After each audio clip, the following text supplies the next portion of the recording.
বিসমিল্লাহির রহমানির রহিম। আজকে পত্রপত্রিকার সবচেয়ে টপ লাইনে যে শিরোনামটি রয়েছে সেটি হচ্ছে লীগ মানে আওয়ামী লীগ আবার অ্যাক্টিভ হয়েছে। হঠাৎ করেই নির্বাচনের আগে আওয়ামী লীগ অ্যাক্টিভ হওয়া, তার মানে আপনারা জানেন যে আহ, ওসমান হাদির শহীদ ওসমান হাদির সুষ্ঠু বিচারের দাবিতে ইনকালাব মঞ্চ জোরদার আন্দোলন করে যাচ্ছে, যেন জাতিসংঘের অধীনে এই উসমান হাদির যে বিচার প্রক্রিয়াটি জাতিসংঘের অধীনে এটা একটি তদন্ত কমিটির মাধ্যমে আহ, সুষ্ঠু তদন্ত করা হোক এবং সঠিক যারা যে অপরাধী তাকে বের করে এনে শাস্তির আওতায় নিয়ে আসা হোক। তো এর জন্য তারা আন্দোলন করছে ইনকিলাব মঞ্চ। তো আজকের যে শিরোনামটি এসেছে দেখেন, একটি জায়গায় আপনারা দেখেন একজন অপরাধীকে খুঁজে বের করার জন্য, তার শাস্তি প্রয়োগের জন্য আন্দোলন করছে, সেখানে অন্য ইস্যু কেমন করে ঢুকে যায়। শিরোনামটি এমন হয়েছে যে লীগ অ্যাক্টিভ হয়েছে, জনতার সাথে মিশে পরিস্থিতি অন্যদিকে প্রভাবিত করছে। কিন্তু নির্বাচন কিন্তু 12 তারিখেই হবে। ইনকিলাব মঞ্চে থেকে এমনটাই বলা হয়েছে, আসলে 12 তারিখে নির্বাচন হবে, যতই চেষ্টা করুক নির্বাচন বানচাল করতে পারবে না। তারা বলছে আওয়ামী লীগ অ্যাক্টিভ আবার পুনরায় অ্যাক্টিভ হয়েছে, তারা সাধারণ জনতার সাথে মিশে পরিস্থিতি অন্যদিকে প্রভাবিত করার চেষ্টা করছে। একদিকে শহীদ ওসমান হাদি হত্যার বিচার এবং অন্যদিকে নির্বাচন বানচালের একটি অপচেষ্টা চলছে। অপ মানে ব্যাপার হচ্ছে এটা যারা আন্দোলন চালাচ্ছে তাদের সবাইকে নিরাপদ স্থানে চলে যাওয়ার জন্য বিশেষ অনুরোধ জানিয়েছে ক্লাব মঞ্চ। শহীদ শরীফ ওসমান হাদি হত্যার বিচারের দাবিতে আন্দোলনকে কেন্দ্র করে কার্যক্রম নিষিদ্ধ সংগঠন আওয়ামী লীগ সক্রিয় হয়ে উঠেছে, পুনরায় অ্যাক্টিভ হয়ে উঠেছে বলে দাবি করছে ইনকিলাব মঞ্চ। একই সাথে উদ্ভূত পরিস্থিতিতে আন্দোলনকারীদের আপাতত নিরাপদ স্থানে চলে যাওয়ার জন্য বিশেষ অনুরোধ জানানো হচ্ছে। 6 ফেব্রুয়ারি শুক্রবার রাতে ইনকিলাব মঞ্চের অফিসিয়াল ফেসবুক পেজ এবং সংগঠনটির সদস্য সচিব আবদুল্লাহ আল জাবেরের ব্যক্তিগত ফেসবুক আইডি থেকে দেয়া পৃথক বার্তায় এই সতর্ক বার্তা দেওয়া হয়েছে। ইনকিলাব মঞ্চের বার্তায় বলা হয়, লীগ মানে আওয়ামী লীগ নিষিদ্ধ সংগঠন আওয়ামী লীগ পুনরায় অ্যাক্টিভ হয়েছে। তারা সাধারণ জনতার সাথে মিশে পরিস্থিতি অন্যদিকে প্রবাহিত করার চেষ্টা করছে।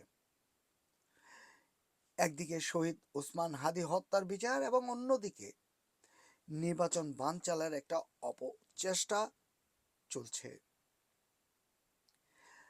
তো ওই ইনকিলাব মঞ্চ থেকে বলা হচ্ছে যে সবাইকে নিরাপদ স্থানে চলে যাওয়ার জন্য বিশেষ অনুরোধ জানাচ্ছে। এদিকে আন্দোলনের কারণে আসন্ন নির্বাচন পিছিয়ে যেতে পারে এমন গুঞ্জন, আপনারা জানেন যে এই গুঞ্জনটি আসলে ভালোভাবেই সবার কাছে এখন এই গুঞ্জন যে নির্বাচন কি আসলে সুষ্ঠু নিরপেক্ষ নির্বাচন 12 তারিখে হবে কিনা বা নির্বাচন কি বানচাল হবে কিনা, এরকম একটা গুঞ্জন সবার মাঝে চলছে এই মুহূর্তে। তো ওই গুঞ্জনকে নাকচ করে দিয়েছে সংগঠনটির সদস্য সচিব আবদুল্লাহ আল জাবের। মানে তাদের যে আন্দোলন, এই আন্দোলন নিয়ে একটা সবাই একটা মনে করতেছে এই আন্দোলনের মধ্যে কি নির্বাচন বানচাল হয় কিনা, কিন্তু সংগঠনটির সদস্য সচিব এটাকে একদম স্পষ্ট নাকচ করে দিয়েছে।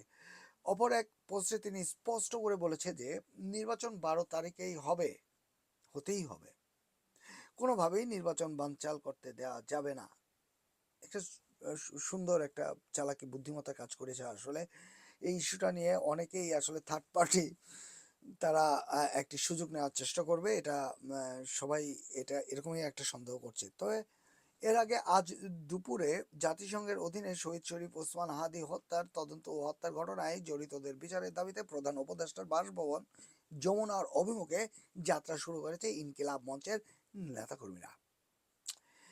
একদম খুব কঠিনভাবে এই দাবি নিয়ে তারা যমুনার অভিমুখে এই যাত্রা শুরু করছে। তবে এ সময় আন্দোলনকারীদের ছত্রভঙ্গ করতে পুলিশ জলকামান ও টিয়ার গ্যাস নিক্ষেপ করে।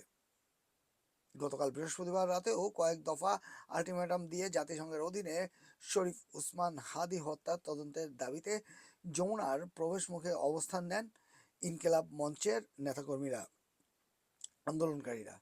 কিন্তু একটি কথা, ওই তখনই কিন্তু প্রেস সচিব বলে দিয়েছিলেন, অন্তর্বর্তী সরকার প্রেস সচিব বলে দিয়েছিলেন যে আমরা জাতিসংঘের অধীনেই যেন এই হত্যাকাণ্ডের তদন্ত অনুষ্ঠিত করা যায় সেই ব্যাপারে আমরা তাদেরকে রিকোয়েস্ট করব, এবং তারা আশাবাদী যে জাতিসংঘের আন্ডারেই এই তদন্ত কাজ সম্পন্ন হবে। তবে এই যে আন্দোলনগুলো করছে, এই আন্দোলনগুলোকে ভিন্ন আঙ্গিকে নিয়ে যাওয়ার অপচেষ্টা চলবে, এটা শতভাগ নিশ্চিত থাকুন।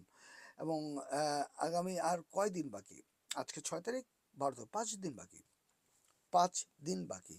এই 5 দিনের মধ্যে কোনো একটা ঘটনা ঘটিয়ে যদি নির্বাচনকে বানচাল করানো যায়, তাহলে কাদের লাভ, এই বিষয়টা আসলে আপনারা ভালো বলতে পারবেন। তবে এটি 17 বছর পর একটি বাংলাদেশে সুষ্ঠু নির্বাচন অনুষ্ঠিত হতে যাচ্ছে। এটাকে সফল করার দায়িত্ব আপনার আমার সবার। ধন্যবাদ। Mohammad Masuduzzaman, HB online, London.